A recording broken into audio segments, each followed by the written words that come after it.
This is the Horse Radio Network. This is episode 1299 of Horse Tip Daily, your almost everyday morsel of helpful hints, useful facts, and practical techniques for horse folks.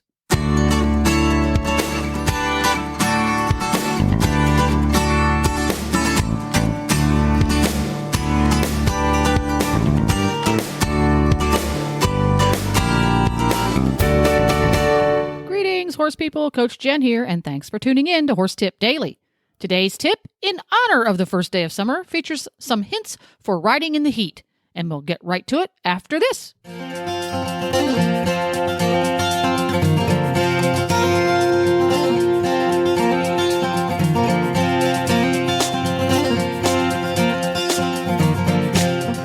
Coach Jen here, host of the Horse Tip Daily Show on the Horse Radio Network. The way consumers interact with the brands they have trusted for years and those they are about to fall in love with for the first time is becoming more and more mobile, literally, and will continue to do so for the foreseeable future. Podcasts or internet radio shows like this one combine the new consumer preference for on-demand information and entertainment with the power of niche market audiences. Advertising on the Horse Radio Network podcasts allows you to reach the equestrian consumer using today's preferred on-demand delivery system.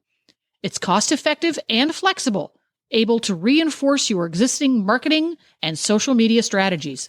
To learn more about advertising on this show or any of the shows on the Horse Radio Network, contact us at 859-951-2022 or you can email us at glenn@horseradionetwork.com. That's Glenn with 2 N's at horseradionetwork.com. Come and join the Horse Radio Network family. You'll enjoy the ride.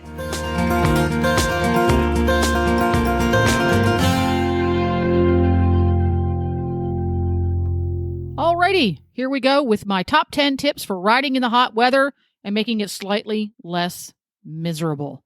First off, take advantage of the technical fabrics available nowadays. You can get all kinds of great technical shirts and breeches at tack shops, and you can also find technical shirts at sporting goods stores and even online at bargain outlet type places, so you don't have to spend a ton of money if you haven't got it. A good quality evaporative technical shirt can be much cooler than no sleeves at all on your shirt, so check it out, and then you can also have really fun colors. Try putting a shade visor on your helmet. They make add-on visors that fit any helmet on Earth. It will help protect your skin from UVA rays as well as your eyes. And you'll be a little bit cooler because you're not going to have the sun blazing down on your little nose. Also, in the helmet department, try putting an absorbent helmet liner in your helmet. Evaporation equals cooling. So if you can get that sweat to evaporate off your brow as it comes out, you're going to feel a little bit cooler. And please, if you can, wear a vented helmet. If you ride in a discipline that requires a solid velvet helmet, get yourself at least a schooling helmet that can have some vents in it and help stave off heat exhaustion. A great way to cool yourself off in a hurry now that you are hot and sticky is just take your head and stuff it into a bucket of cool water. Hopefully a clean bucket and not one that a horse has been slobbering in for the past 4 hours. Or you can just stick your head under the spigot. Getting your scalp wet cools you off in a hurry. It's a little bit like putting water on your horse's chest. Your scalp has a lot of blood circulation up there, so you're going directly to the source by putting cool water on there. And if you have to compete in the heat, and many of us do, practice in the heat sometimes. If you have a day job, you usually ride really early in the morning before you go to work, or late in the evening when you get back, and the weather is more pleasant too. But you're going to be completely unprepared for the effects of that hot weather when you go to a show. So take the opportunity when the weather is hot but not dangerous to go out and ride, even if it's just going for a walk or a light workout. That will help you be ready and your horse too. And keep yourself hydrated. We worry about our horses all the time, but hello, you need to stay hydrated too. Ideally, you want to be sipping small amounts frequently rather than waiting a half a day and then guzzling a quart of something. Your body is going to absorb it much more efficiently if you drink it in small quantities every half hour or so. When you drink a whole bunch all at one time, your body can only use it so fast. So some of it just goes back out the other end and get used efficiently. So keep that in mind. For your horse's benefit, try using a shaped pad instead of a square pad. We've all seen those horses trudging around in the hot weather with long lines of sweat and even foam coming out from underneath of their square pads. Use a shaped pad. For Western riders, you can get vented pads for your horse. And if you have a vented pad, but your horse still wants something soft and smooth against his skin, try using a baby pad under that vented pad. They make them for Western saddles as well as English. Wash your horse's chest and neck and between his hind legs before you go out for your ride. I like to mix water and rubbing alcohol 50-50 and do that. That alcohol helps things evaporate more quickly. Again, evaporation equals cooling.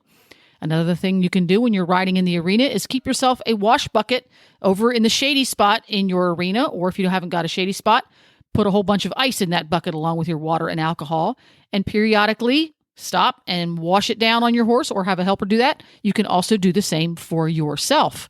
Wash your face off, or take a spongeful and run it down your back. It feels really good.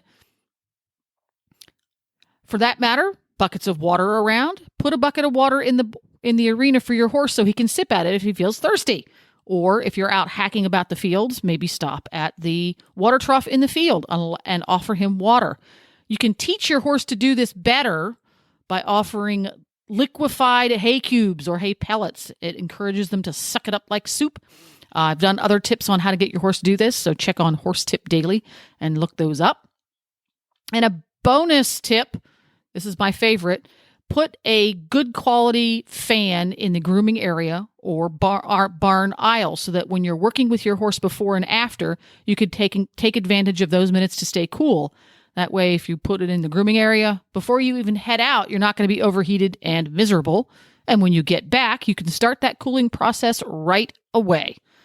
So those are my top 10 tips for staying cooler and more comfortable in riding in the hot weather. If you've got great ideas to stay more comfy in hot weather, I'd love to hear about them. Go over to Facebook and go to our Facebook page. Just look for Horse Tip Daily and post them right there. We'd love to hear from you. This is Coach Jen, and I'm going to be back again soon with another tip. So until then, ride your horse. The Horse Radio Network and the Horse Radio Network hosts are not responsible for statements made by guests on the Horse Tip Daily. Please use your own judgment when listening to the tips on this show.